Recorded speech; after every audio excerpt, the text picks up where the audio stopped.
One thing that really bothers me about Spider-Man media is that pretty much all of it focuses solely on his time in high school, and honestly, I find that to be really, really boring. Now, I'm not trying to say that anything involving high school Spider-Man is bad, just that it's really limiting, especially because his time in high school really wasn't all that long in the comics. I mean, pretty much all of the iconic Spider-Man characters and storylines happened after he graduated high school in issue 28. I want to take this opportunity to make this quick little video to explain why I personally don't really want to see high school Spider-Man anymore. But before I jump into my points, I do want to quickly address some of the counterpoints of the teenage Spider-Man lovers out there. Even though I'm a big comic fan, I do agree that just because something happened a certain way in the original comics, that doesn't mean that it has to be like that in every single adaptation. I mean, the Ultimate Universe proves that you can add iconic characters from Peter's post-high school life like Mary Jane, Gwen Stacy, Harry Osborn, Black Cat, and Venom in a way that feels totally natural. I also want to agree that unless you're wanting to skip the origin story entirely, you do have to start in high school because it's an important part of who Peter is. He's a stereotypical nerd who constantly got picked on, and watching him bumble around with his newfound powers as he tries to figure them out while balancing a school life is crucial to who he is. That's why the Raimi trilogy, despite focusing on Peter's college career, still focuses a bit on high school, even though it was only there for just a small fraction of time. If you want to do the origin, you have to stop there. No ifs, ands, or buts. I also completely understand that I am a grown-ass man, and not all of these adaptations are designed for me as the target demographic. By having Peter in grade school, he's more relatable to all of the kids that are begging their parents to buy them toys. Yes, I think high school settings in media are done to death at this point, but I'm not the target demo, and I understand that. Another thing worth pointing out is that ever since the supposed death of Bucky Barnes, Marvel didn't really do sidekicks. Instead, they made their young characters heroes in their own right, and none were more iconic than Spider-Man.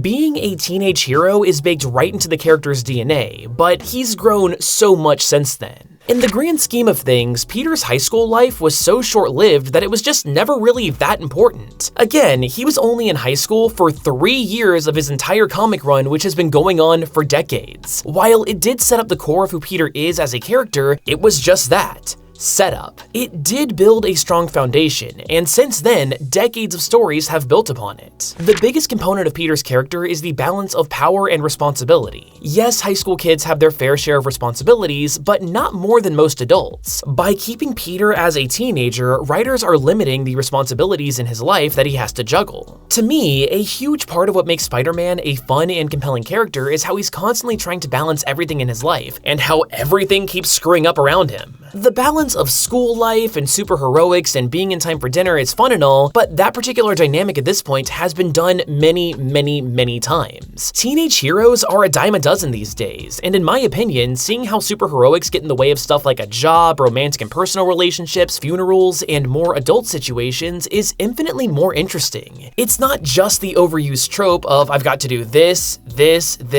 and prom is tomorrow. Speaking of the whole job thing, there's that iconic line in the old theme song. Wealth and fame, he's ignored. Action is his reward. Peter is constantly broke, and what little money he does have typically goes to people in need. This puts him into a lot of comedic situations, like that one time when one of his roommates was literally selling off Peter's possessions for rent money, and the only shirt that he had left was a heavy winter sweater in the middle of summer. You think we're going to get that level of cruelty from sweet old Aunt May? Of course not. Also, as a result of constantly lacking money, Peter has worked a variety of jobs over the years, like so many that when I made a video breaking down every single one that he's ever had, it was pretty long. Peter being a photographer for the Daily Bugle is really cool, and he did start in that position as a teenager. But there are so many other interesting areas of his employment to explore. He was a teacher's assistant in college, a scientist, a paparazzi photographer, a teacher, an inventor, and even a CEO. Those set up some really great storytelling opportunities and potentially some fun dynamics. I mean, remember in Spider-Man for PS4 when Peter was Doc Ock's assistant? That was great. Another big part of Peter's character over the years has been his ridiculously all over the place love life. Again, I made a video explaining all of his girlfriends, and wow, that one was pretty long too. Speaking from personal experience here, the romances that I had in high school were definitely important and formative, but as literal children, they're not really that complex. Adult relationships are just more nuanced, especially from a narrative perspective. They are a lot more complicated and can be very dramatic. Like, come on, I would love to see a Spidey adaptation show more of his relationship with Mary Jane. Maybe even let them get married. It would be a great change up to the status quo, and it sets up for some great storytelling opportunities. Also, I can't deny that I am just so burnt out on always having to see Peter figure out how to be Spider-Man. Like, I get that he never truly ever gets there and he's always learning new ways to improve his superheroics, but I also really enjoy the moments when he's more confident and experienced in his role as a superhero. Don't get me wrong, there will always be struggles and torments in his life. That just goes with the territory of being a superhero. But once he's got a better handle on the general act of being Spider-Man, these stories get to focus more on the plot of the narrative and the emotional impact that it has on its characters, rather than just, oh, how do I be a superhero? I personally find that so much more compelling. But hey, you know what's a good compromise? College. Sure, he was only there for 13 years in the comics, but I'd argue that this is when some of the greatest Spider-Man stories of all time were told, and it was way more crucial to developing Peter's overall character rather than high school. It's the best of both worlds. You want Peter struggling with school life? Bam. Money troubles and hustling to keep a roof over his head? Bam. Complicated relationships that are more than just surface-level teenage puppy love? Bam. Accepting adult responsibilities and dealing with adult problems? Bam!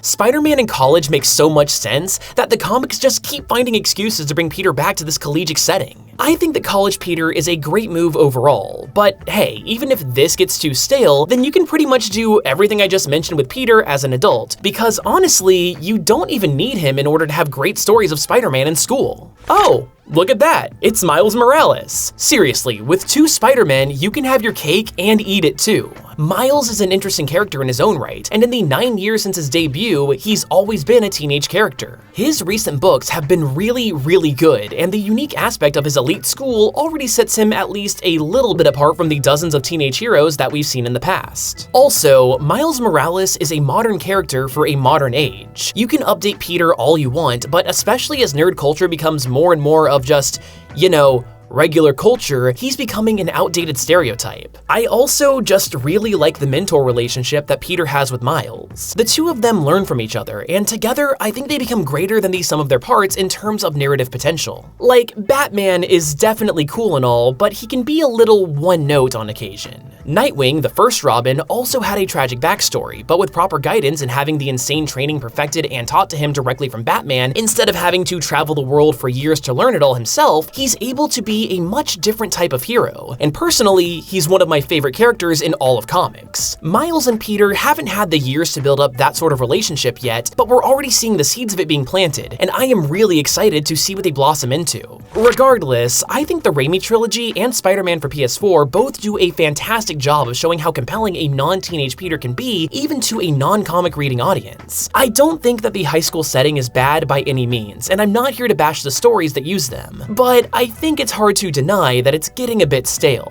Spider-Man is so much more than just a few of his early years, and I think that writers are really limiting themselves by rehashing the same status quo over and over again. There is a big reason why this character has persisted in pop culture for decades. Spider-Man has a great big world of narrative possibilities to explore, and I hope that I've made a decent enough of a case to show that by not thinking outside of the schoolyard, these writers are leaving some potentially awesome stories left on the table. Those are just my thoughts, but I definitely want to hear from you guys now. Do you think Spider-Man should stay in high school, or should he move on?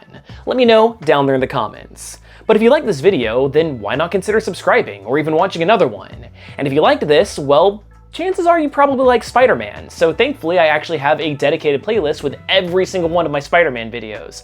So maybe give that a watch if you're interested in more Spidey-related goodness. But anyway, I hope you learned at least a little something new, and hopefully I'll see you next time.